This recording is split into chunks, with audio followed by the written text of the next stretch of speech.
Hello, everybody. Look at us starting on time. I'm so proud of us, and no technical issues so far. Let me not jinx it. Folks, this is the Yard Sign. How you doing? It is Monday. We are in a post-election world. We're going to talk about what exactly that means for most of tonight. And thank you so much for watching. I'm Jonny Torres, your host. For those of you joining us for the first time, you can watch us live on Facebook, YouTube, and then, of course, you can also subscribe to the audio version of our podcast on Google, Spotify, and Apple Podcast platforms, iHeartRadio, Amazon, Audible, all those to come. But thank you so much for watching. There's certainly no shortage of stuff to talk about, so I'm going to go ahead and get into today's topics. Election breakdown being the obvious one. We'll talk about that for most of the show. We'll talk about our ideas and other not so great ideas that are out there in regards to election integrity, and what does the future of the Republican Party look like in a post-Trump era. Not that, again, we haven't fully come to terms with the outcome of the election, and we'll explain why, but we certainly want to look ahead and based on what has taken place in elections all around the country, how's the Republican looking for the next 2, 4, 6, 8 years? And then, of course, we'll close out the show as we always do with other stories for you to watch. So let me go ahead and bring in our table of cast members for today's show. So excited, got the whole crew in, and we're running on all cylinders today. Over here at the table, that from left to right is Chris VerKuilen. Hello, sir. Hello, fellow Democrats. It is so good to see you all today. We are looking forward to helping you fill out all of your forms to help the Trump accountability plan move forward in its fullest. Man, you can't even get it out. You can't even get it out. Let's try to keep this going. Let's try. Come on, Jodie. Come on. We gotta fake it till we make it to our Democrat overlords. Oh no, that is not Joe Ecker. Hey, sorry, I got that. Go ahead. Jodie Lopes in this center chair. How are you, Jodie? I am great. Thanks, Jonny. Glad to be back this week. I completely cannot pull off I've been a Democrat, and I just simply can't go back. I'm too smart. Don't blame you. I don't blame you. And over on the far right, never get enough of this guy, but luckily for us, there's plenty of them to go around. That's Anibal Cabrera. What? We're love big guys. love the subtle jab there, Jonathan Torres. Hey, I'm no one to criticize. I'm just, just stating the obvious. To ensure that we are complying with the new FCC Democrat rules, we will make sure that we keep all commenting and chirping to a minimum. That's right. Yeah. That's not part of our platform anymore, Jonny. We can't say things like that. Well, fortunately, now that the election's over, there's no more censorship. They've dropped all the censorship protocols. And we found a cure. That came out today. Yeah, exactly. So thank you again, everybody, for watching. The election still somewhat of a big old question mark. Of course, the media has decided that they know what's best for us, so they've chosen to name Joe Biden president-elect, but the race is being contested in various states. We'll start from the top there. We'll kick things off with that. The federal election, what are you guys thinking in regards to where we currently stand? I mean, not getting into numbers and all that stuff quite yet, what's your feeling on is it done? Are we done here? Or is there a possibility of seeing some results overturned in other parts of the country? The biggest issue I've seen that is startling to me is the Senate being on the ledge. We're 48-48 with two runoffs taking place, one of them in Georgia, where the three of us will probably deploy and help our friends there of blue of blue persuasion. Speaking of blue persuasion, let's also, before anybody else calls us out on it, let's remark on the fact that we're all wearing blue. And we did not plan this. No, not planned at all whatsoever. Beyond creepy. I think there's something psychological. We have drank the Kool-Aid for the Democratic Party, and we are all dressing blue today to ensure. I'm even drinking blue, so straight Kool-Aid. Yeah, I don't know if it's Kool-Aid, but definitely it's adult something. Kool-Aid, Jonny. Yeah. So no, I think it's pretty interesting to see that we all dressed in blue today, and just to show a head nod to our overlords as the Democrats take it's all about unity, full control. Yes, yeah. unity. Jodie had some things to say earlier about Joe, she wanted to congratulate him in a very specific way. Yeah, I'm totally not doing that on camera. Yeah. No, but you know what? Okay, so while we're on the topic, I'll just bring us back a little bit because I think that my opinions on where we're at right now and where we're going are probably quicker and a little less upset than you guys' opinions on it. So I'll kick us off and then you guys can bring it on home. Sure. But, you know, I think we're at a place right now where I don't think Trump is going to give up. I think he's going to, you know, keep going, and I think that's amazing. I also think that personally for me, and hopefully for most of the country, that we're at a point where it's like this happens every 4 to 8 years. Somebody loses, right? And I really just don't think that my life is going to change because of this. I really don't. I don't think that with Biden being president-elect, and I'm going to acknowledge where it's at right now. But I just don't think my life changes, and I don't think a lot of our lives change. I think that between with the Senate and just, I don't know, I don't think he's going to remember any of the things that he wants to do. So, He doesn't need to. His overlords. yeah. Do. Well, and I think they're going to have Kamala. Shit, I Harris. still said it wrong. But I think that they're going to have her out parading around the country. I don't really think she's going to be doing anything either. So I really don't see any changes coming for us in the next 4 years, even if Biden does take the presidency. But I'm very glad that Trump has not conceded, and I think that he should not. And we should see where things go. But honestly, I think we're going to be fine. We'll figure it out. I don't think there's anything for people to be incredibly upset about, minus the whole voter fraud thing. Whatevs. But, Well, you know. well, if there is anybody that is upset right now, it's probably VerKuilen. How you feeling, buddy? Well, I've got a lot of sore spots in my heart. No, honestly, so I haven't given up on the fact that this might be a Trump presidency yet. I think it's unlikely. I think that the likelihood of the amount of improprieties being found that would overturn an election are extremely small. So say you need 0.5%, you know, to sway the states you need to win. If you find 5% of the fraud or improprieties you need, that's not going to it's not going to convince any judge in the land of the United States to overturn an election because of that. Even if you find an overwhelming amount, it's going to require a lot. It's going to require a shown concerted effort by people that are higher up in the DNC to do that. And that seems unlikely. You've seen in a lot of cases like this, like the Snowden case, where we had all the spying that we learned about. No one was prosecuted because of that. And Snowden is still on the run. He's still not allowed in the U.S. He's not allowed in anywhere outside of where he's at right now. Is he still in Russia? Somewhere. Yes. He's Yeah, around. he's gotta be. But yeah, nothing came of that, and that was a highly illegal, highly unconstitutional program. So you have to really have something that's quite overt in order to do that. The thing that concerns me most, like you're saying, our life is not going to change. What I think is our life should not change. Our life, the federal government should not have such an effect in your life that you care Right. who's in the presidency. You should care on your local elections. Exactly. That should be the most Yep. important thing. But so what I'm concerned about most is the economic environment that is going to allow me to start a business. You know, that's one of my biggest concerns right now. I don't want to so as far as the wage thing in Florida, you look at the actual wage itself going up, but what you don't see is the employer side of it, where you have the increased Social Security taxes, and that's just going up $2-3 an hour.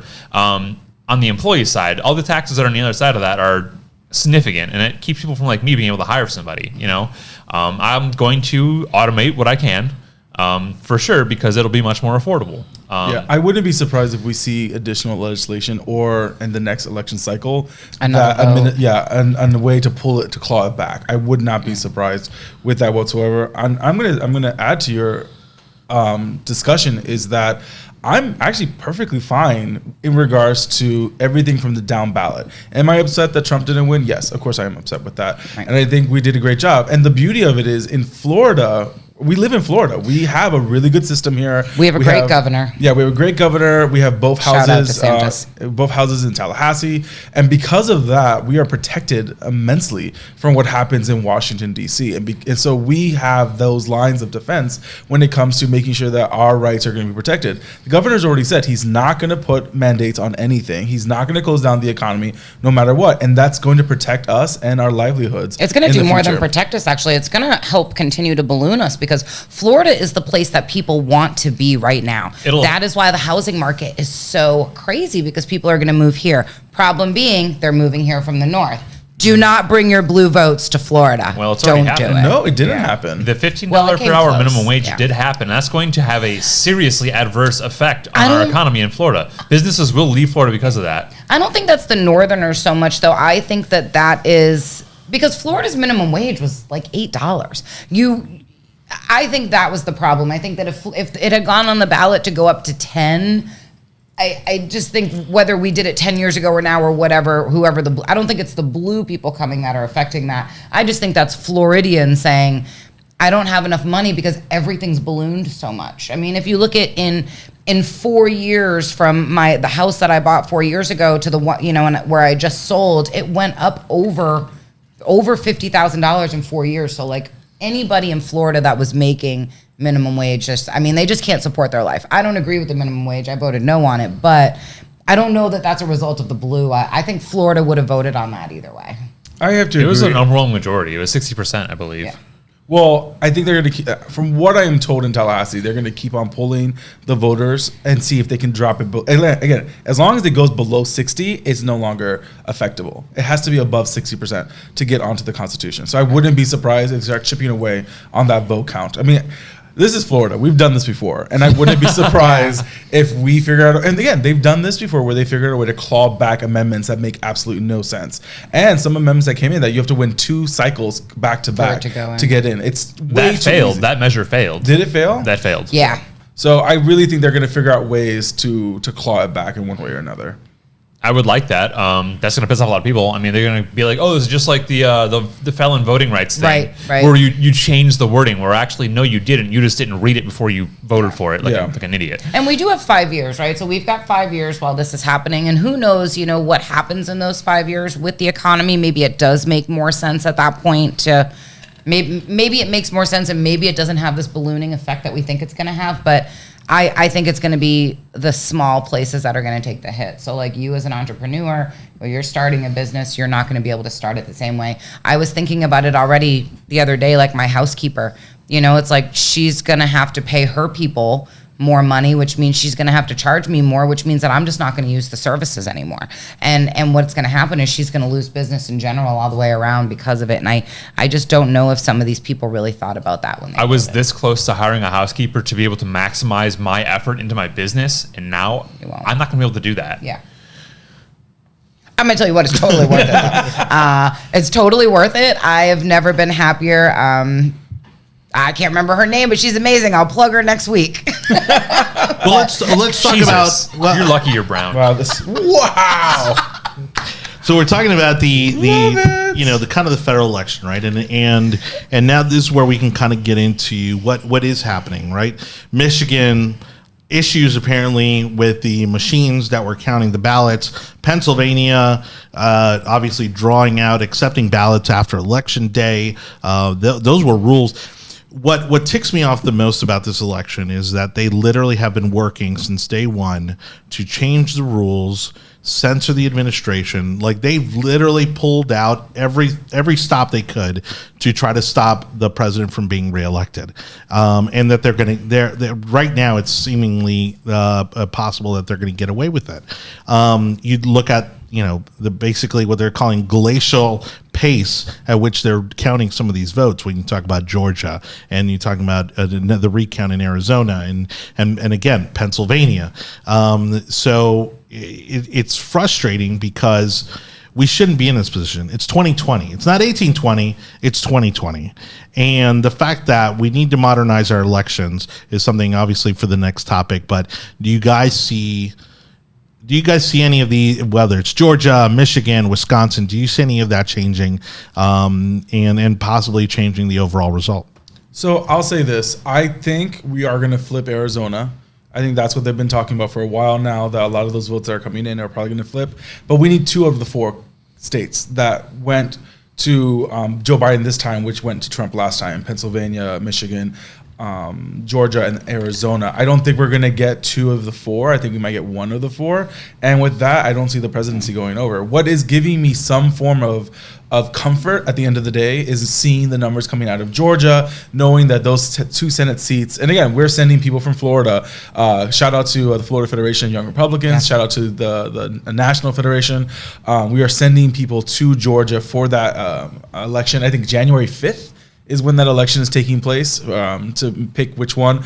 In both of those, we are winning pretty handedly. The reason why one of them didn't go to us is because 2 Republicans were running in that one race, and the other one is just too close to call. So I think we're going to be it'll be an interesting race, but I think we can pull those off, and that will keep the Senate, which is what at the end of the day is very important. And and again, I'm talking about a little bit more. I don't want to get into full numbers, but seeing how much of a shellacking we gave the Democrats in the House is absolutely insane. They were supposed to pick up 14, and they're losing 12. So I have no idea what happened with the DNC in regards to that. I think it's called the DCLL something, and how they've lost so much. I was looking at some of the numbers. Almost $100 million were put in like 4 or 5 seats in Florida, Texas, and South Carolina, and they lost all of them. Well, it's the ineffectiveness, and so it's the people are seeing that what's happening in the House is just completely ineffective, and these people, I'm not even sure who lost their seats, to be perfectly honest with you, but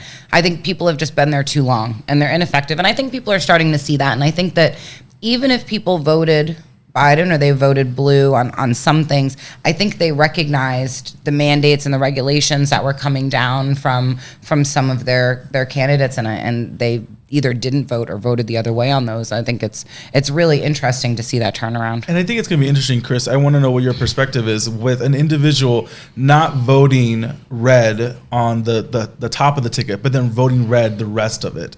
What does that tell you? It's a good point, Anibal. I spoke to a voter specifically that did this exact same thing. Her husband was a diehard Republican. She voted red from under the top down. So she voted for Biden or for Joe or for whoever, and then everyone else Republican because she didn't like Donald Trump's personality. And that's like... Yeah, but at that scale...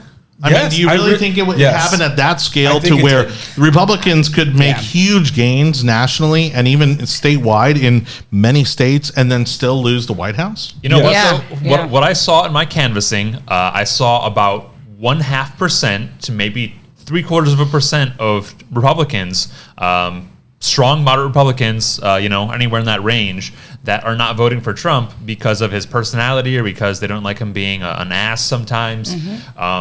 And 1% is what wins elections. We're seeing it right now. We're seeing it right now. So to give a little content to that, one of the best ones is that we flipped both House, Senate, and House seats in New Hampshire.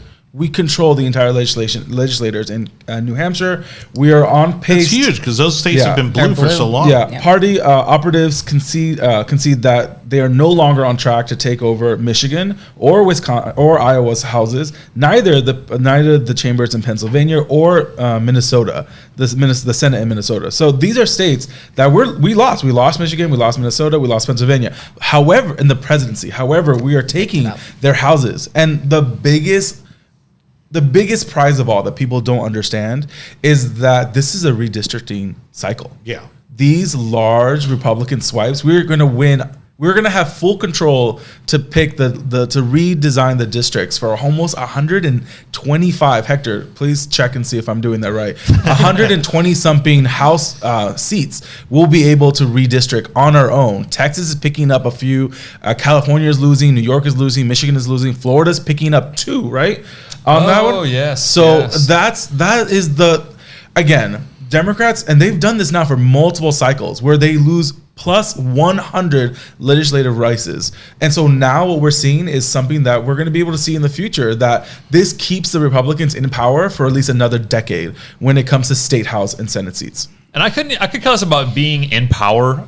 So some people are always frustrated that the government is not getting things done. And I think having a divided presidency, divided legislature, is actually the proper way for government to happen. If you can't agree overwhelmingly on what should happen for the country, nothing should happen. Yeah, it should be stalemate. Gridlock is a design feature on purpose of the United States government. Yeah, and that's what's supposed to happen. We don't want things to go quickly. We want things to be able to go through opposition. Joe Wicker is making a great point. Supporting Trump carried 95% of the Republicans through their positions. Another one is Mr. Alexander is saying that the House in Michigan and Pennsylvania were already in Republican control, and those were seats that the people were trying to take out, and we were able to keep those. So again, this is a larger conversation. I get it. We lost the presidency, but it's not the end of the world. But you don't have the strength as a Democratic Party, who spent us probably 2-1 at the end of the day again to be able to take any of this. That's another big thing to talk about. At my last check, and I think it was like 2 or 3 weeks out from the election, they were up as far as spending for the presidential race by $400 million. So you're telling me that you had to spend $400 million to get your geriatric bumbling fool into office? Like, congratulations. True. And tell us how you really feel, Chris. I actually have some... I think he's holding back. I have some regret as far as... I got a text from the Trump campaign that said, you do not want to be on November 4th and November 5th wishing you gave more to the party. And here I am. I saw you posting about that. I've given you like 200 plus hours of my time. Yeah. I feel great about what I've done. You know, I've seen great things happen in Florida, and we kicked ass in Florida. Yes, we picked up 5 House seats. We picked up 1 Senate seat. Yep. And look, congressionally, we need to make a bigger deal out of Maria Salazar unseating Donna Shalala in Miami, because that's a great win. Not only. This is literally the heart of Miami. This is as blue as a seat as one can get. And for us to flip that congressional seat red is unbelievable. And I see Joe's comments. Did you see Joe's comment? Yeah. I'm sorry, we don't want to interrupt you, Johnny. Give me the camera. Joe Wicker, calm down. No, Joe, you're totally right, because I heard you say a couple things where I was like, what's he reading? I was like, that's not what Joe said. Apparently we're talking about rices. I'm not sure what rices. Yellow rice. I've been watching too much Letterkenny, and they added S to everything. So do you think we have to start fundraising better to make these races work? Honestly, I don't think we have to fundraise better. I think Republicans, like all good Republicans, know how to stretch a dollar and know where to put it, and we put our dollars where we needed to go. I will say this, though. In states that Trump lost, it's because of Trump at the end of the day that Trump lost. So there's no washing it over, no policies or anything else. Because if it was COVID, if it was one of the other ones, then it would have been a wave. Yeah. I'll tell you. You want to know what cost Trump the election? White men. No. You know what? It was I think it's the women. No, 4% of white men. None of that. Yes. This is campaign communications. When did the campaign ever talk about all the accomplishments that he made the past 4 years? He was always negative in the debates. Most of the advertisements were negative. The ones that were positive were like a lot of B-roll, and it's like him getting out of Air Force One and him doing rallies and him doing... Where was the talk about the economy pre-COVID? Where was the talk about peace in the Middle East? Where was the talk about moving the embassy to Jerusalem? Every time, whether it was a rally or whether it was a debate, it was negative against Joe Biden, negative against Hunter, negative against Kamala. And I think that, to an extent, after a while, people burn out on that negativity, especially when people want to hear, okay, well, what did you bring to the table? I think that what was really interesting, I think you're really right on track there, Johnny, because from watching the ads and the debates and stuff, I really didn't have many talking points when I was talking to people about why they should be voting for Trump. You know where I got my talking points from? The Trump victory campaign that was here. The yard sign. I'm sorry, no, you guys didn't give me many talking points. I'm sorry, but no, I'm kidding. But for real though, the Trump victory campaign here in Hillsborough County, they did a great job in helping me find great points that I just didn't realize because I was being so bombarded with so much other random information. Criminal justice reform? Yeah.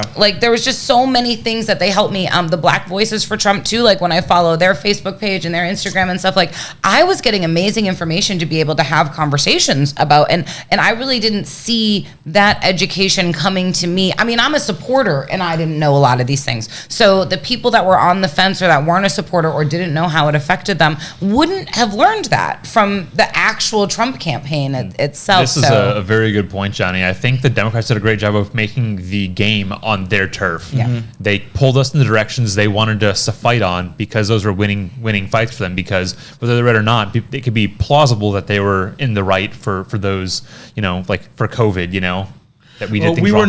We were never on the offense. We were always on the defense. Yeah, absolutely. And that's the problem. Trump does very good when he's on defense. Yeah. And at the end of the day, that wasn't enough to get him over the edge.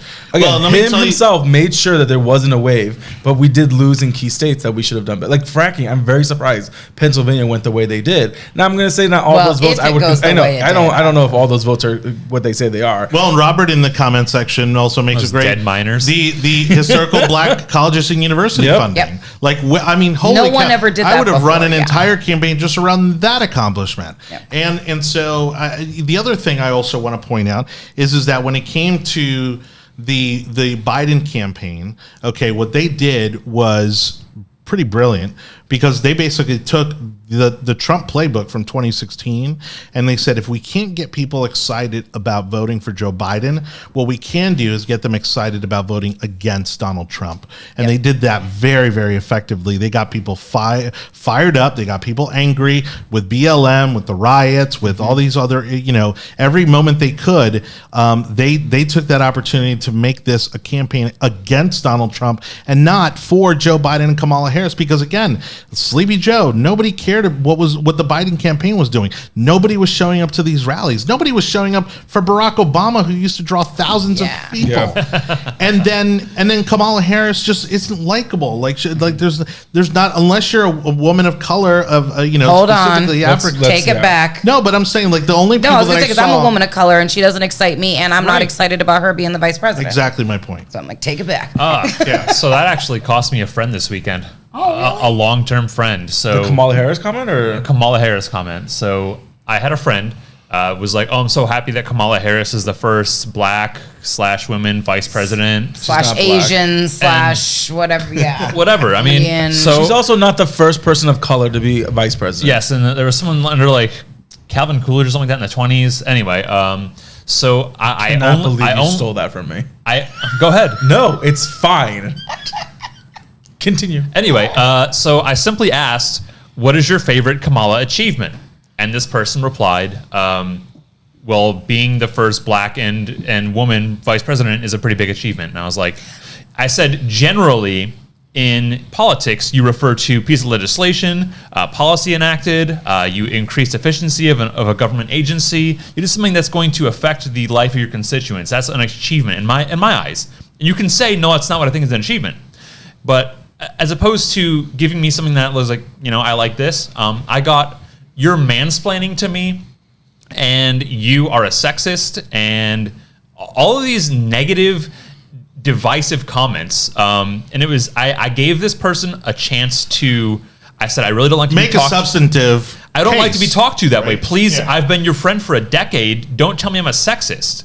We've had dinner dozens and dozens of times in the last handful of years. Yeah.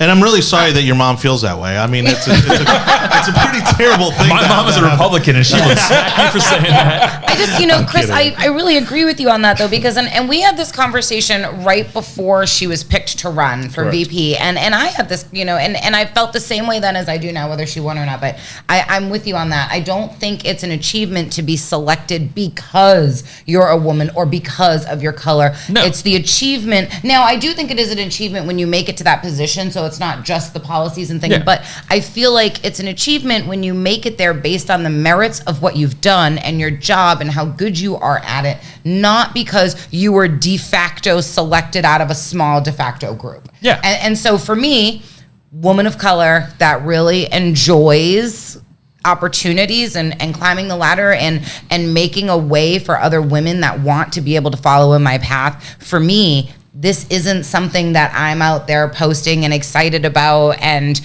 running and ranting about, because I actually think it sets us back a little bit, because now we've been selected because or a woman of color, and not because of all the work that it we was. put in. It was certainly a campaign strategy to put her as the VP pick. Oh, it was absolutely. But that was just because of her color and her gender, not because of anything that she's accomplished or even the state that she comes from. Or because I she will was better say- than any other candidate. Yeah. She was just the best pick out of the women, and then they went one more granularity on the data and said, "Oh, and you're tan." I will say to the Biden campaign's credit, I think that her being the radical side of the party, that kind of helped draw in the radical left, and the radical left Brought is in the getting Biden bigger than it ever supporters, has yeah, been. yeah. So you have the doddering old, a little bit less of blue dog, a little bit left of blue dog, and then you have the flaming ridiculous. socialist. But But it's so ridiculous that the supposed, more radical of the two is the one that has legitimately, like on record, like in policy, gone against everything they stand for. Like, she has literally incarcerated thousands of African American men because of her policies and her team and her office when she was Attorney General in California. and withheld evidence to keep black men on death row. Again, Yeah. these are going And to let them die. And Let these them are going to die. be the things that are going to keep on being brought up in social media and some of the other places that they're not going to like. And again, They're not going to be. It's not going to be brought up too much because the Democrats have already forgotten about it. They The don't people give a that are damn. voting for Biden, half of the Yes. country has already forgotten about this and or didn't care to begin with. And I'm not thinking about this. I'm thinking They about think you're midterm. lying when you say that Yeah. stuff. I'm thinking about midterms 2022 because any party that's in power loses seats in the House. And Hector and Joe Wicker were talking about it on the comment section that the odds of us picking up the House in 2022 is so strong because of redistricting that we will have complete control of the legislative part of the White House or of the U.S. government. Again, yes, Biden won, but he's basically neutered if we keep the Senate. Yeah.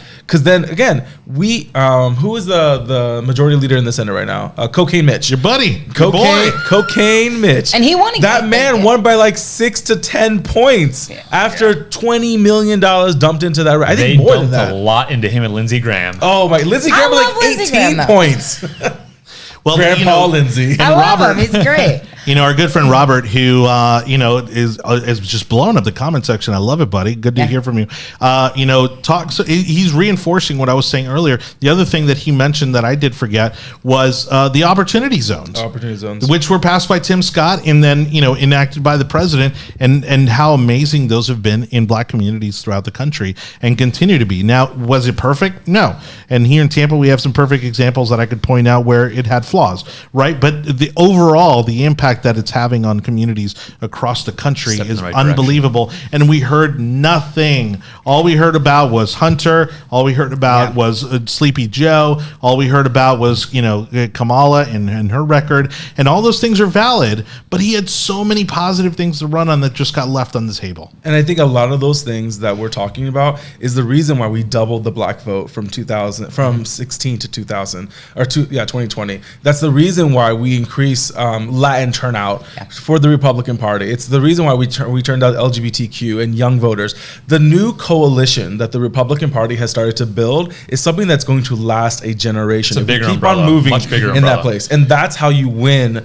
At the end of the day, you win locally. You expand the states, you expand the party, and that is what brings more people onto into the tent. And that's how we win elections in the future. But what we need to do, though, is I think that as a Republican Party, I think that some of the establishment Republicans need to do a real strong look inward on we're building this base, and we have people from all over now that are coming to the Republican side, but what are we going to do to keep it? Because if we keep saying stupid things and we keep dying on the same hills, we're not going to get there. So I think as Republicans, we need to take a look and we need to say what is it that we really want to be inclusive about, and what is it that we really want to stand on? Because we can no longer have this gay debate. We can no longer have this religious debate, right? We need to recognize that there are things socially that are important and that the world has changed, and the Republican Party, we moved on. need to change with it. Yeah. I will say this.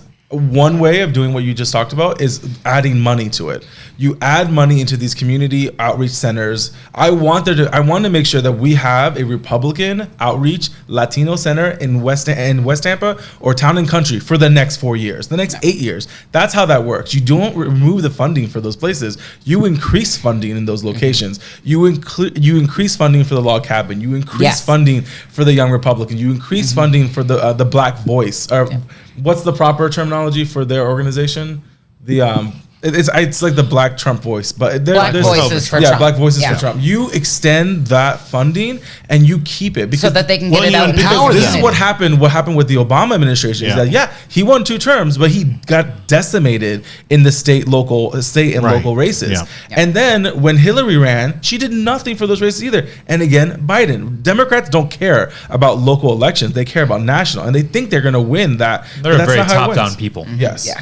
Well, to your point too, the one thing that Trump did very intelligently was working with people across the aisle. Maybe not necessarily legislators, but there was a lot of stuff that he signed off on that went totally under the radar that were passed, by Congress. But then also reaching out to your Van Jones and reaching out to Ice Cube, right? Reaching out to Kanye, reaching out to key individuals who are willing to come to the table and say, hey, is this something that you can help us with? And that also building a strong Hispanic coalition and having them at the White House on a regular basis, building the Black coalition that was at the White House on a regular basis. It's building those relationships. It's not, and it wasn't just around election time. These were things that he was doing every single year from the day he got elected all the way through election day. And that's what the party needs to do. When we're talking about outreach, I did an interview this week with Bay News 9 talking about Hispanic outreach. The Hispanic outreach that the Republican Party has been doing to get us here and see the numbers that we've seen throughout the country in terms of Republican Hispanics voting Republican in this election started in 2014. Started in those midterm elections after we got our butts kicked by Barack Obama. And so the work is finally starting to show fruit. But these are things that takes time and years and consistency. And if you only do it every 2 years or every 4 years, like Democrats have been doing, then you're going to see the results of that, which is an erosion in that support.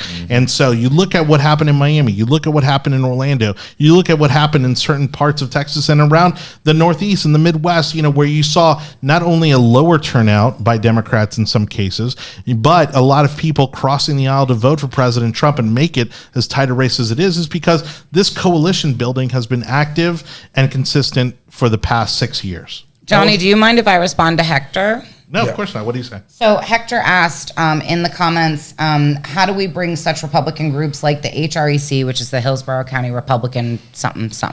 I want to hold on because there's still a little bit more national news to talk about. To go with that stuff? Yeah, because one of the also points I want to say about the Hispanic vote is that how on earth did Democrats lose so many border counties in Texas and in Arizona where they should have blown it out of the water? Those are the counties that are generally very Democrat friendly because of the immigration situations there. Yeah, I'm trying to look for the county right now, but there was a 60-point swing on one side. I cannot find the county right now, but it was 65 for Hillary last time, and there was a complete swing. Well, you've seen in the last couple of months Donald Trump come to the table more, talking about finding paths to citizenship as opposed to deport everybody. So I think that may be a direct result of that. Well, he's willing to talk about things and work on it, and I think that is coming forward. But I think it's also a security issue. I think that those states are also, even though they're probably heavily immigrant, a lot of those immigrants want to see people come here legally. Correct. Because not everybody jumps the border. Correct. Right? So I think that a lot of people want to see people come here legally, and then the security, I think, is a really big issue for them as well, because they're being affected by it. They're the ones that are in the midst of it that need the protection, and they're running from something in the country they're at, and then they're getting here, and they've got the same gangs and the same violence, and they're running from the same things in these border towns. And I think that's making a big difference. Somebody I know on Facebook was talking about, oh man, how amazing that John Lewis's county went for Biden, and how St. Louis, also went for Biden, and how all these places that had turmoil and riots and issues with the, like stuff that it was as a result of the Democrat controlled legislature and government in those areas are responsible for. And he's praising them because they reelected Joe Biden. What do you think you're going to get more of? It's the same problem. These are the people that caused the problem in the first place. I will never understand how Democrat cities that are literally teetering on anarchy still vote Democratic. That's how brainwashed California. Many Democrats are, that they cannot understand all the big cities. How I will say how stupid their vote are. They're supposed to be. Their vote is so precious that you're supposed to pick the leaders that you want, not continue to. It's the voice of insanity. You're doing the same exact thing, expecting a different result, but you're doing the same thing. They are absolutely insane.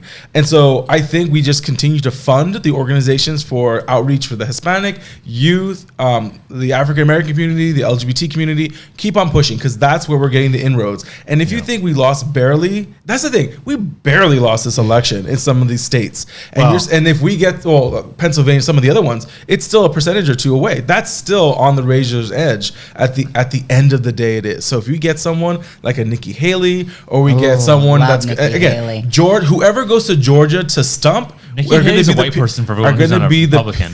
By the way, seriously is. I want to give a shout out. I love our comment section. They are all over it. Doing our job too. Yeah. Our buddy Miguel Buitrago from Spectrum, who works for Spectrum. If you need Spectrum business services, hit up Miguel. Saying Real Clear Politics has moved Pennsylvania back into a toss-up. No me digas.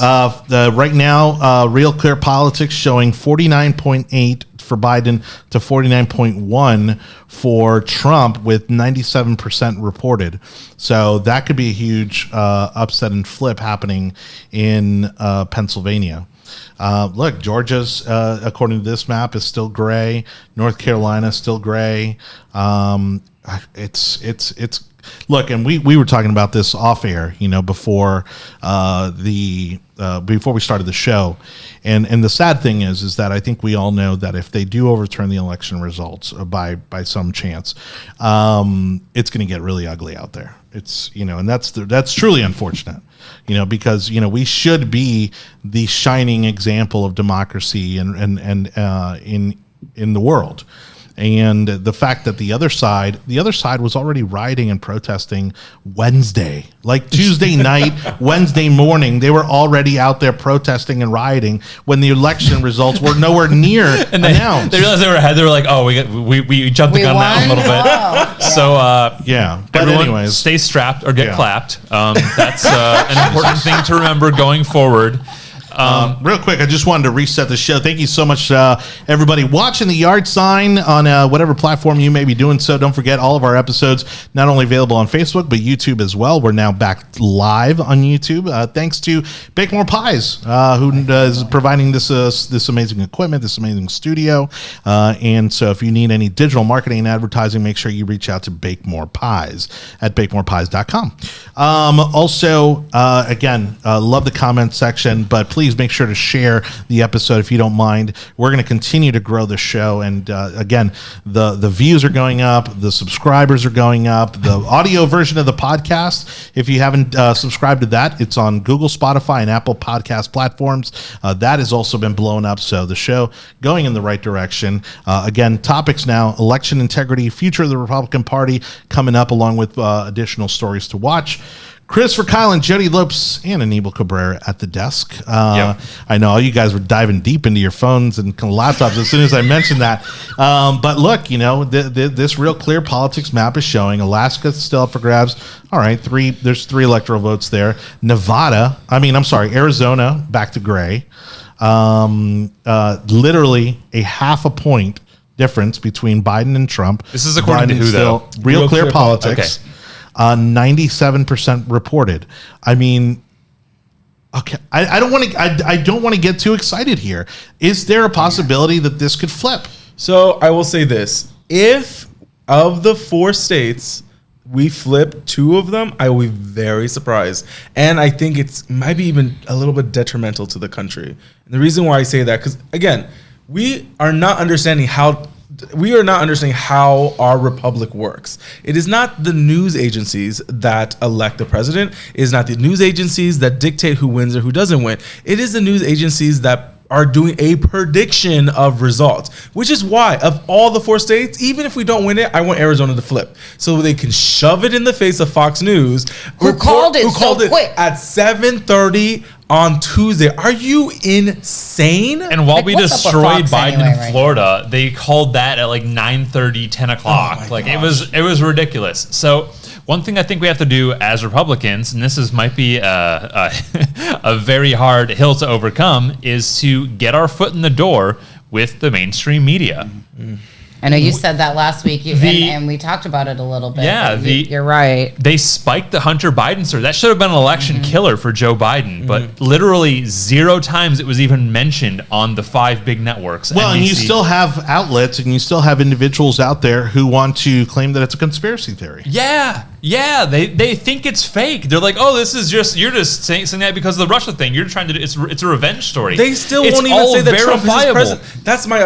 That's what pisses me off about Democrats. They're talking about us becoming united again and us doing everything else. But the last 4 years, what have they done? My first comment is, do you think Trump is your president? Yes or no? Well, then why are you talking to me about this if you don't even want to say that Trump is your president? He is your president. If Biden wins, Biden is my president. That's Yep. how things work. And for you to bring this illusion of a false presidency, Hillary Clinton 2 weeks ago on like PBS made an argument saying that the election was stolen from her in 2016.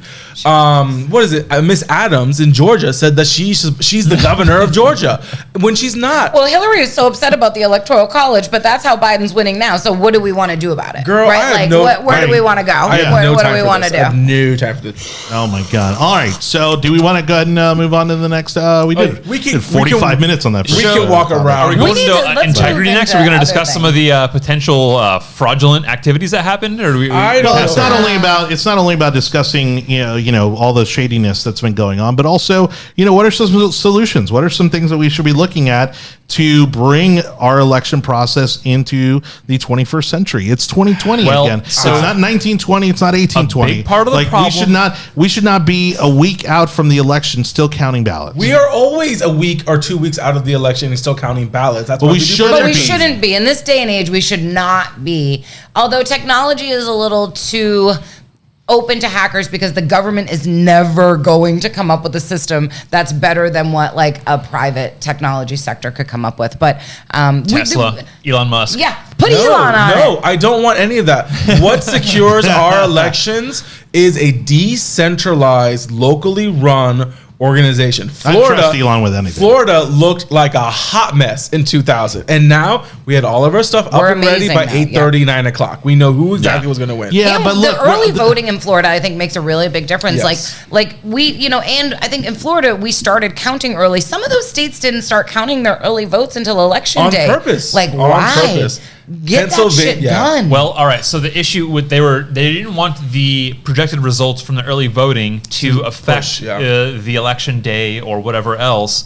But we didn't announce them in You Florida. can count them and not announce them, which I think is a Exactly. proper way. A lot of the issues we're having in like Pennsylvania, for example. We have these laws in place for election integrity, and they're just not being followed. Correct. Like, for example, in Philadelphia, you have GOP poll watchers not being allowed in. You're having Dem poll watchers allowed in, and GOP poll watchers not being allowed in, and then a court injunction being issued, Saying you have to. You have to let these people in, and they still left them out. What the hell are you doing behind those closed doors that you can't let Yeah. GOP people in to watch what the hell's going on? Right. That is a serious concern. So we have this election law infrastructure in place. That's where I don't think the actual vote counting is a serious issue. I mean, it is in certain places, like in Michigan, where we have some of the polls that are like, oh, we just misplaced 6,000 votes to Biden instead of Trump. Right. But the laws are not being followed, and that is a human problem. That's not a technology problem. Correct. So that's a big part of what we have to address. But again, even as great as Florida went, okay? Because I'm not talking even about this election. I'm just saying elections in general have to be modernized, and I think we are there or close to being at a point where we can transition to having electronic votes. Well, technology and automation is Nope. exactly how you take human error out of everyday things, right? So like in business all the time, what do? We automate. We automate with technology to remove human error. That's The ballots exactly are what we already do. counted electronically. You stick the ballot into a scanner and it counts the ballot. That's But how that's Florida. the ones, That's what Florida does. I know, but and that's those are not- the ones that are there for it too. I mean, mean, we're but we halfway still have there. this problem with like the mail-in and stuff, and so there think should yeah. be a way that people, even when you're mailing it in, that there's something to verify who was supposed to get one, who got one, who returned it, what was their vote, and did we get it before whatever that cutoff is at night? Yeah, look, And a way to- Holly brings up a good point. Hi, Holly. And facial recognition, thumbprints. Okay, Yeah. like this is readily available technology that's now accessible to everyone, even on your phone. Yeah, it's good like call, why Holly. can't we Yep. start to implement some of those at a higher level of security? To track who's voting and who's not. I think a fingerprint, facial recognition, you're automatically going to eliminate a lot of those dead people counting. And the government already has my fingerprints you're- and stuff, so what do I care? I'll go to the poll with the fingerprint. But you're also going to have the pushback of voter suppression. Right. That you're asking for voters to do more to ensure. Don't get me wrong. They wouldn't even need I an understand. ID if they had their fingerprint. I'm understanding Right, the position yes. that you guys are going for, but at the end of the day, I think the biggest thing that caused an issue at this election cycle was the on purpose giving out mail-in ballots to an entire electoral population Without them requesting Not it. without Yeah. them requesting. That was the fundamental manipulation in this election Because cycle. you put all these good ballots out there and you Yeah. have no idea if those people came to the polls, if they mailed it in, if they went to the poll and then mailed it in the next day, because some of these states are accepting them with a postmark No. by the 3rd. So I could have gone and voted early and still mailed one in and gotten twice. Arizona is a perfect example. They're already saying almost up to 4,000 votes that they're able to follow and track were coming from people that no longer live in the state. And that's Right. because they were mailed out ballots, and even after they left, they still voted And this election is coming down to that many votes. Like Yes. 4,000 Yeah. votes will swing a lot of these states. So Oh, yeah. if you can knock that off, that's going to give a lot of help, and that's That's why swinging a congressional and race that's easily. Exactly, Oh, and yeah. that's why I think we're going to see a lot of that in Arizona and maybe even in Pennsylvania. And again, the fact that the integrity of the voting rolls is not subjective. You're having people that are 120 years old voting, and you can see this. It's blatant manipulation of the vote, and that's what they did. They automatically sent their entire electorate a vote by mail, which could easily be manipulated. And I don't think that's right. If grandma lives in your house and she passed away and Yes. you're a Democrat, you You can fill send it in out. grandma's Yeah. vote and no one's going to know the difference. Well, Or if and somebody again, moved that's- from your house and you still got it, you can send in their vote and Well, just, and here you go. And I was you having can. this conversation last night with a couple friends of mine who said this. I go, who here doesn't remember how to forge their parents' signature? You know what I mean? And I it's was that really easy. bad at If that. you're When getting those I was ballots really at bad home. at it, No, too. you know it's- what you do? Yeah, You but put the you really light- think it has to be that accurate? It I does. mean, honestly. It does. My English teacher was horrible. So what you do is you put your paper and then you put a light underneath where your parents would sign, and then you manipulate Copy. the signature that way. But no, I think what Johnny's saying is it doesn't have to Well, be you know dead who- on to be I get counted it. Right. by the vote. Like I'm sure, like who's looking at it to figure out if it's If it's dead on or ballpark, not? they're gonna let it Somebody's pass. Eyeballing it and going, okay, my signature is literally my legal signature is 3 bubbles. It's literally 3 lumps. Like that is my will you legal show me that? signature. Yeah. So I will say there are I don't think it's going to be enough to flip 2. I think we get 1 state at the end of the day. If we get 2, then there's a situation where it might actually be a 269 situation, Which could be even worse. I Yeah, don't which would be know. even worse. I don't But again, hate it. I don't hate it.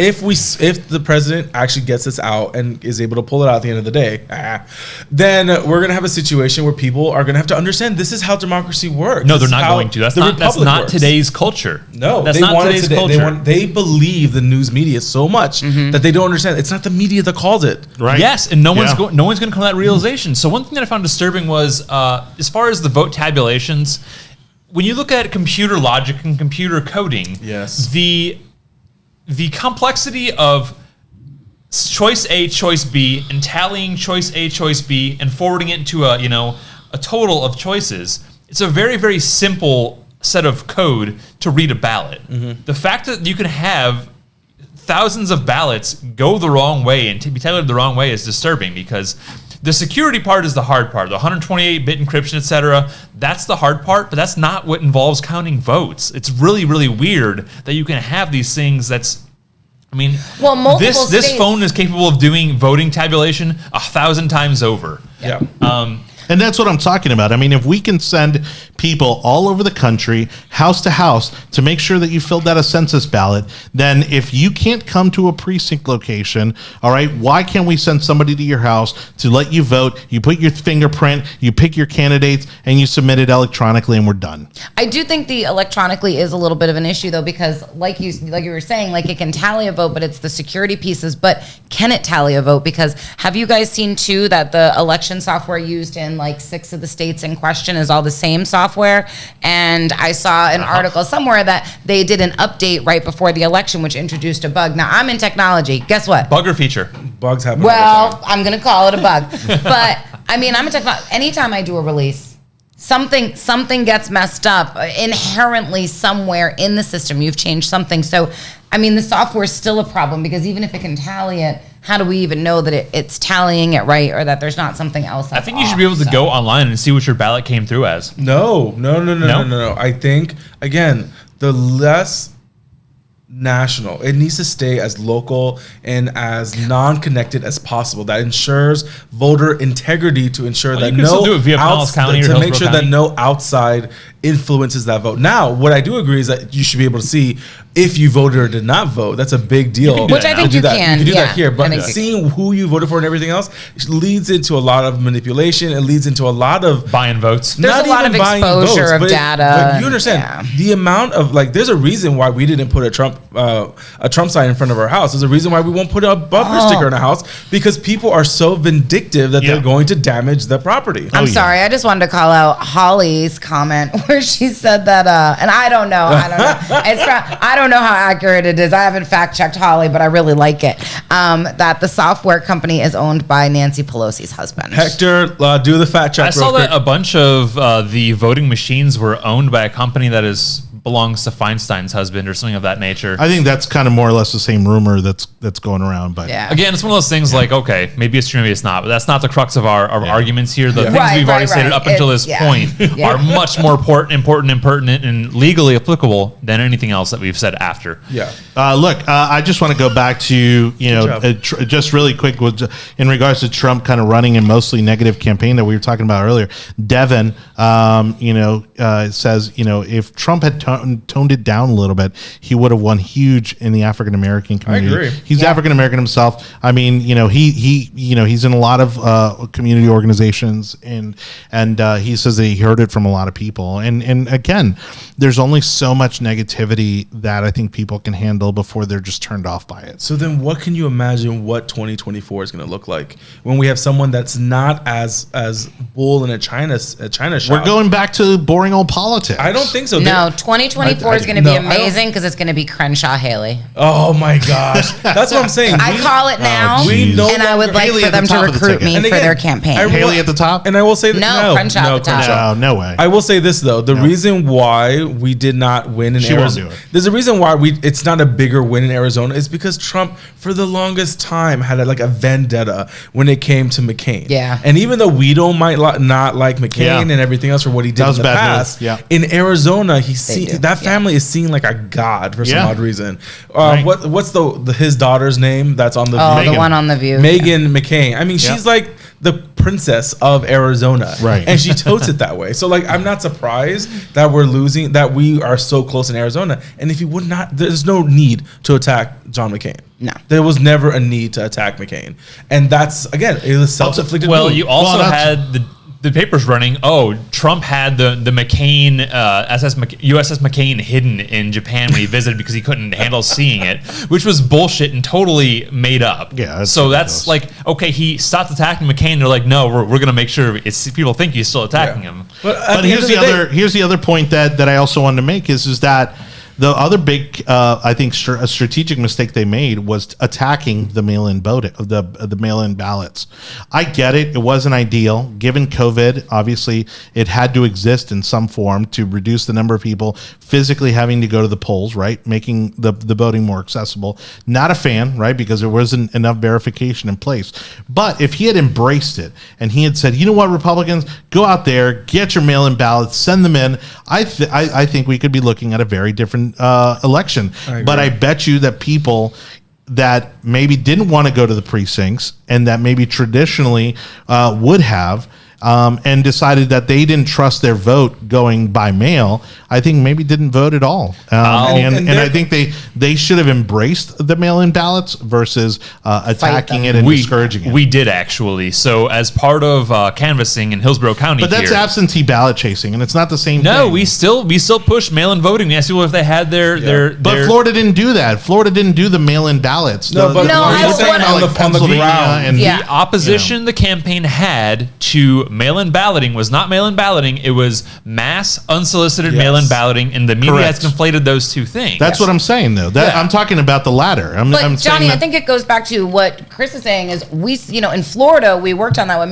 with the mail-in voting, but that's ground game and that's Trump victory, campaign that was here. But it goes back to what you were saying earlier, how nationally, Trump's campaign made it such a big no-no that they're in conflict with each other. Yeah, right? I mean, Trump was literally out there telling people that was how they were going to steal the election. And I don't believe that he's entirely wrong about that. Yeah. I think without the coronavirus and without the mail-in ballots, I think it would have been a huge Trump landslide. I agree. I think coronavirus is a positive in Trump's corner. I mean, I think coronavirus, he's really come through on that. I really do. That's the my media personal. was never. I agree with you, but the media was never going to spin it that way. Yeah. That is win. Now, in regards to what we're seeing now on the ground, again, I don't see Lindsey Graham or I don't see Cocaine Mitch running for president. I do see the new crop of Republicans wanting to run for president. And that's why I think 24 is going to be awesome. I think that, did you guys see Crenshaw's joint campaign video? It was pretty kick-ass. Oh my God. Jumping it out was of the planes. best video I've ever seen. I wanted to move to Texas so bad. I'm not jumping out of a plane. Well, I'm just saying it was really, really good. And that is why, you don't have to jump out the plane. The fact is, Crenshaw jumped out the plane for you. Okay? He did it. So, I just think that, 2024, I really think it needs to be young, fresh Republicans. It will be. It will be. And we need to get off of this, presidents on the edge of death when they're elected. I'll vote right? Cruz. I'll vote Cruz in the primary. I like him. He's a legal genius. I don't think He's the a sharp country. guy. I don't think the Yeah, but country he turns will a lot get of people off. Yeah. I don't He's think not you need that likable. now. Cruz isn't likable. I think to add to Jodie's list, sure. I think Crenshaw maybe gives it a go. I wish DeSantis I think would. Is Haley. Crenshaw even old enough? I think Haley Yes. gets in that mix. He's just barely old enough. But in 2024, he will be. I think Yes, I so. think so. Crenshaw, Haley. I think we see a lot of the what many people have been already calling for years, the next generation of the GOP. So Yep. Haley, Scott. And by that I mean Tim Scott, not Rick Scott. But I do think we do see Rick Scott give it a go. We see DeSantis, Rubio. I think we're going to have an incredibly deep field again. Yeah. And like you said earlier, Anibal, I don't know that that's a bad thing. I think it's healthy. It's good. I think it's really good. It's very healthy. The deeper the bench, the better it is. Didn't we mock the Democrats for this fast? Yeah, but you know what? We've got They destroyed their bench. Again, Yeah. they destroyed their bench by allowing Joe Biden to basically steal the Democrat nomination. And that's what's going to hurt them at the end of the day. Because now, who are they going to put up when dementia does fall into play 6 months from now for the current president, For the VP non-elect? slot. All right. So if Kamala is president in 2024, does she run? She runs, and she's got a strong footing because of her. She runs, but status. she won't win. Yeah, well, if we I don't think she comes think even she close. will. If I don't we think she put- makes it out of a primary. The Joker laugh would kill her. If we put young, fresh blood out there on our side for the Republicans, I don't see her winning on her own in 2024. No, she can't win I on just her don't own. see it possible. She didn't even win the primary. Again, So- if I was a Democrat, I would be extremely scared for midterms, knowing that I'm going to officially lose the House and lose even more in the Senate. I am horrified to see what redistricting is going to look like when Republicans Republicans are completely still in control of their House seats, and I am in complete shock and still scared that if something happens to Joe Biden, that he something, God forbid, happens, that it will look like she was put in as a plant. Her presidency will completely look illegitimate. It already looks that way. I know, and that's where I'm coming from. That it's just as a Democrat, I am Joe's going to make it scared. the 4 years. I think Joe's going to survive the 4 years. I just think he's going to be very much behind the curtain and not really out in the public. And I think they're going to hide his mental state. I would have two Wouldn't people. be the first time. I would have two people tasting my food. I would ensure security That's what Ben outside Shapiro where I'm said. sleeping. Also wouldn't be the first time. Because Kamala would be there to smother me as president. I am scared for Joe Biden and his health because I know for a fact the Democrats are desperately trying to go into to get him out. Look, as a kid, I was obsessed with the JFK conspiracy, and I still maintain I think Lyndon Johnson snuffed out JFK. Well, I really do. We are not going to go there, but again, I look forward to the future of the GOP. Yeah. I think we don't see a resurgence in the Democratic Party for a very long time. How on earth are you going to keep the far left progressives, the AOCs, and all the others from not either creating their own party or completely destroying the Democrat Party? Because again, it would be smart for them to create their own party because they actually would garner enough of the votes to make a difference. And if No people way in are hell. very, No way. A fractured I party think doesn't go they- anywhere. oh yeah. but it would help us. Oh no, Well, I completely agree. yes. I mean, can we just encourage that they all go start their own You party, know, I please? completely I'll go ahead agree and that AOC should become head of the House. I completely think that she should go for that. All right, I do want to add, Hector makes a great point. Matt Gaetz, another name that should be on that list. Not a fan. I'm not a fan of There's Matt Gaetz. something wrong with his face. I don't know Well, what he looks like like. he looks like a bobblehead / cartoon here I don't character. think a dude that's wearing a But- gas mask to office is. Well, he's a jerk. And first of all, and he Does he watch the show? he's obsessed. He's obsessed with the president. He's obsessed with Trump. Everybody knows that, and I think he would try to be. Look, honestly, I think he tries harder to be a Trump than Trump's own sons. Okay, Yeah. like he's kind of adopted that same style of politics, which I think after the past 4 years, I don't think the country has an appetite for, and he would just be seen as a terrible carbon copy of. Matt Gaetz, and they'll also have a problem with him because I think he wants to run for Senate, and a Republican running That's against more another likely. Republican, I don't like that idea at all. Yeah. 2022. But is if coming Rubio, around. but if Rubio or Rick Scott run for president, having to vacate, yes. they'll pressure them to vacate the seat, like they did with Rubio, and then and so Rick Scott may also go for that. Well, and if they vacate that seat, Matt Gaetz moves in, and Matt Gaetz is not going to give up that campaign for anybody, unlike we saw them do to Carlos Lopez Cantera, which I hope would come back into the picture at some point. Do you think that? So I think Senator Rubio has already announced that he's running for a re-election, which would be his third term. I think it was his third. I think I saw I think that this will today. be It his was third. So, do you really think they're going to push him out and not hold the Senate race if he does run for president in 24? Funny, I got breaking news, but go ahead.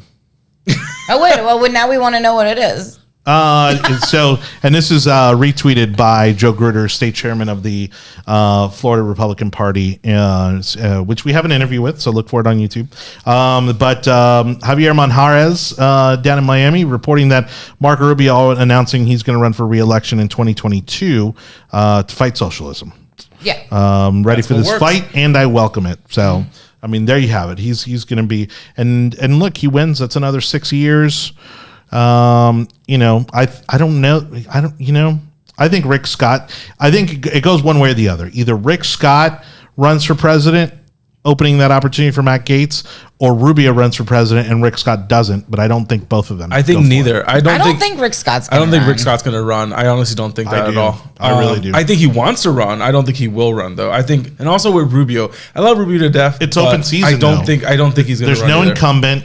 You're going to have a very unpopular president by half the country's standards, and it's going to be an open season on the presidency. It's going to need to be somebody on our side that can really get people excited, and it's got to be the Latinos, the young people, the blacks, the LGBTQ community. Right. It has to be somebody that, like I said earlier, is not dying on the old Republican hills, because Well, we have to change those hills. You got some size 14 running with Donald clown shoes to fill with Donald Trump. I mean, not that he's a clown. No, we'll but never you have see some another- giant we'll never friggin' see- shoes to fill. I don't think We'll never see another Trump candidate. won't, I mean, he's an anomaly in the same way that Obama was an anomaly for the Democrats. Yeah. We're not going to see another candidate like that. I mean, But we also Trump was probably an- don't need it. Like Trump he was has an so much equal- divisiveness. Trump was an equal and opposite response to the Obama administration. We're not going to see a candidate like either one of those guys anytime soon. And that's fine. If that's the case, the pendulum has already swung extensively on both sides. So if that's the case, I don't think we're gonna see a mellowing out of our candidacies, because I agree. If Matt Gaetz tries to act like another Trump, it's just not going to work. You don't see Crenshaw doing that whatsoever. No, And he's being true to and himself. he's coming out of Yeah. a state that will probably pull out another win when it comes to Texas in regards to the presidency. I really do see that happening. I think he's positioning himself really well. Yes. Nikki Haley is positioning herself really well. And again, those are states that we need to make sure to lock in. First swing and a miss for Hector, because it's so left field. DeSantis running for Senate, never going to happen. No way. Never going to happen. That's below him. Joe Wicker Yeah, it's saying Ivanka would wipe the Republican field. I don't Yes, think I think she when should the run for- timing is right. She should run for Senate in New York. Exactly. She needs to run for something else first, not for president. I don't think she would win president even by a little bit. I don't think she'd get past primaries. I think after another- I don't think she'd I think have if she- female I think a support. few To more- be honest with you, I think she gets a lot of female If she gets support. some political credentials under her belt, like Hillary did, I think she makes the case for. I mean, I've been seeing presidential her run. do really kind of cool things. Like she's really involved in like the STEM education and working with young females and entrepreneurship and stuff. But I guess for me as a not on her voter, resume.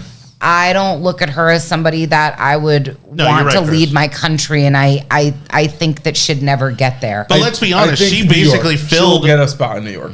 She filled the first lady role. Like She did. Melania had, She did. Absolutely. I think Melania really Yep. had no interest at all in being Yeah. first lady, No. and I think Ivanka filled that role very well. Think about it though. She didn't need to be first lady. But- She was already loaded, had all the things she needed. Like she was just like, okay, Donnie, you want to do this? Fine.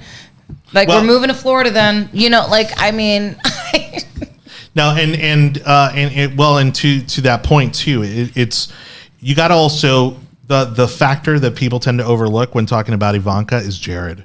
And Jared has Jared been is a incredibly key in this In the administration. campaign, When we're talking about the Middle East peace agreements, when we're talking about the criminal justice reform, okay, those were all key pieces of legislation from this administration that were headed up by Jared. And I think he is the political mastermind of that family, and that's how Ivanka makes her way into a government seat. I will say It'd be interesting if he ran for a government seat on his He own, won't. though. He No, won't he do won't. it. They make likes way too being in much the money. background. I agree. I will say this because Trump didn't win re-election. Again, we don't know if that's true or not. Right. We still have time. But I will say this speeds up the timetable for Middle East peace talks, and I wouldn't be surprised if the goat in this whole situation, Saudi Arabia, inks a deal with Israel for peace talks. Oh, here's the matchup. Before January. And actually, Before January. kudos to whichever one of you posted something in the South from the yard sign account. Me. Palm Beach County, congressional seat, Ivanka versus Debbie Wasserman Schultz. Yes.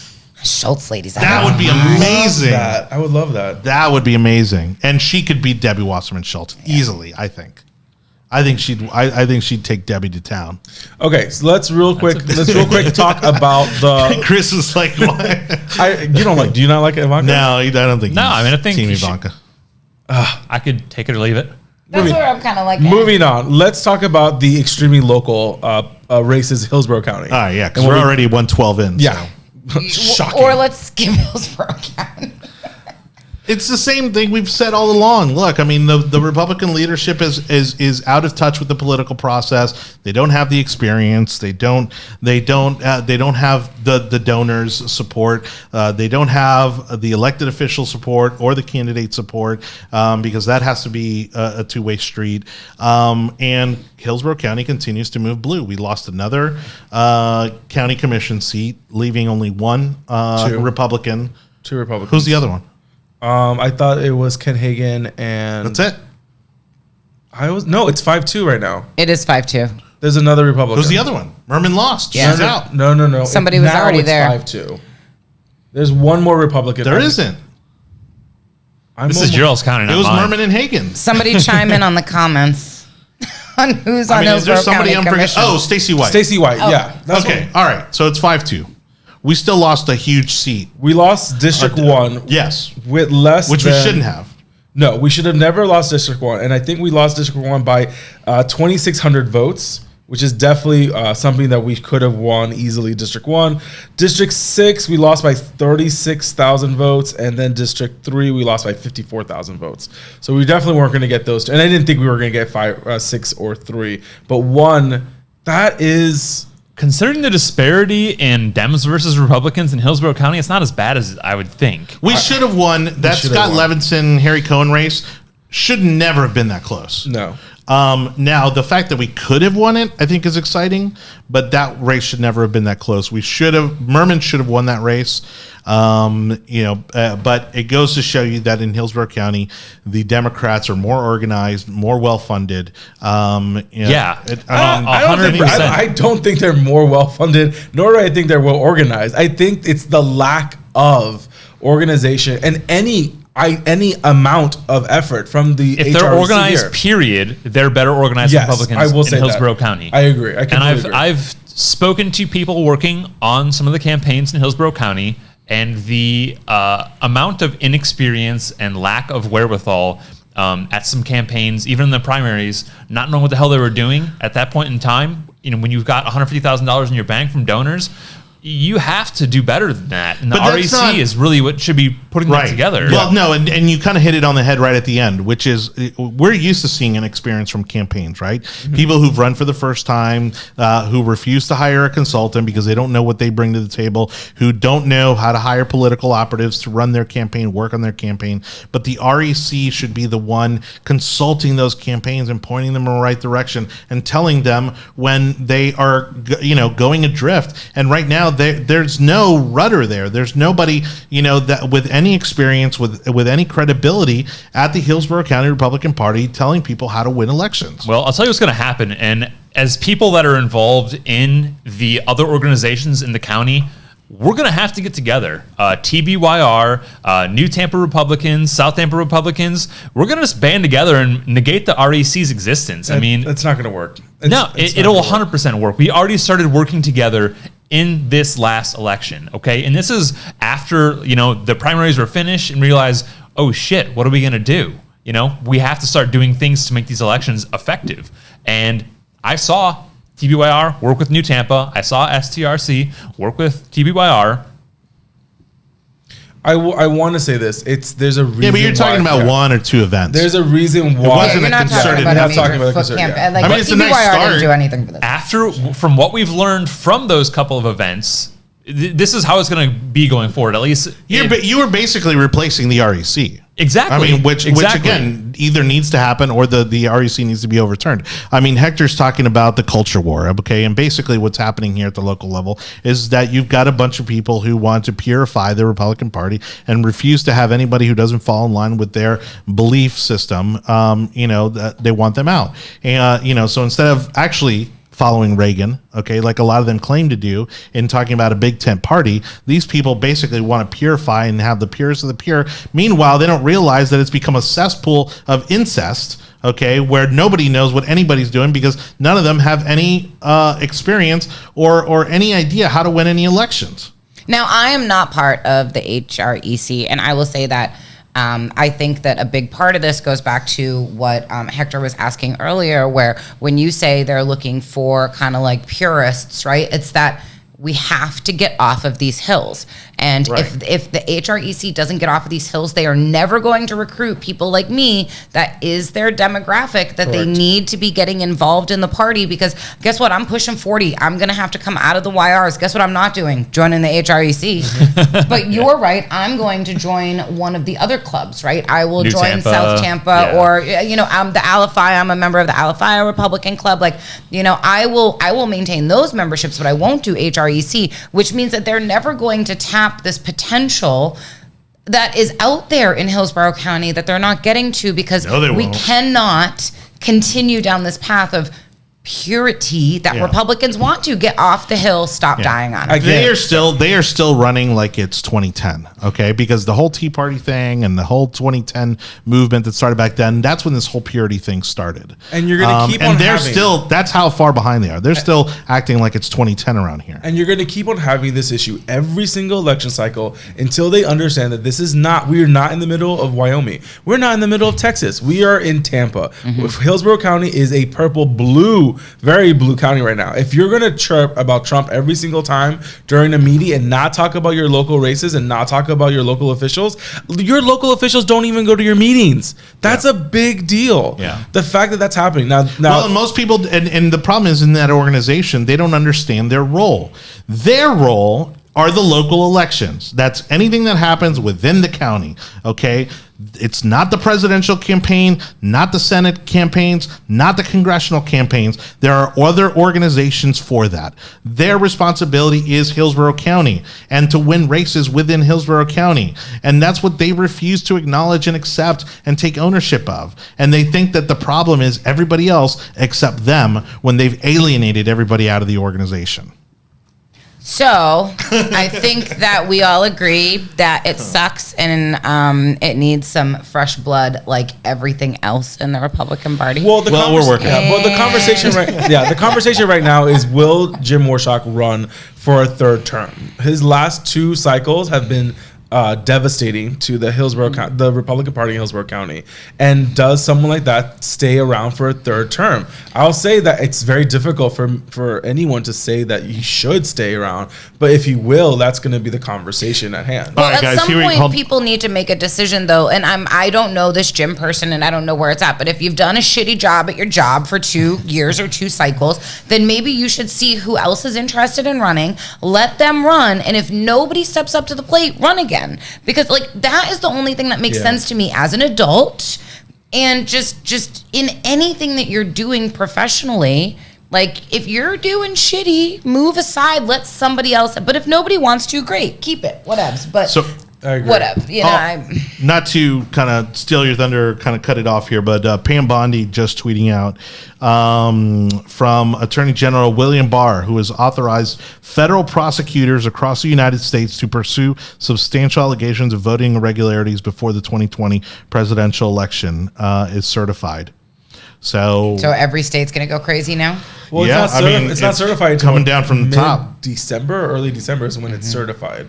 Well, so we have time. Again, I don't think it will be beneficial for the country if Trump is able to figure out how to turn this around. It'll be very interesting because we're going to go right back to like intense riots, because all of it'll this be 10 just times accept the worse. results aren't going to be just accept the results if Trump turns it around. Then it's going to be all over but I don't the place. think there's a reason we shouldn't pursue it. Yeah. No, I agree that we should continue to pursue. Again, it's just going to be a disaster. Al Gore kept on pursuing it for about 31 or 39 days, even after the election results were certified. And I'll say this to Democrats about why you shouldn't be pissed if Trump won the election this time, or why you shouldn't be pissed about any Republican winning on the election.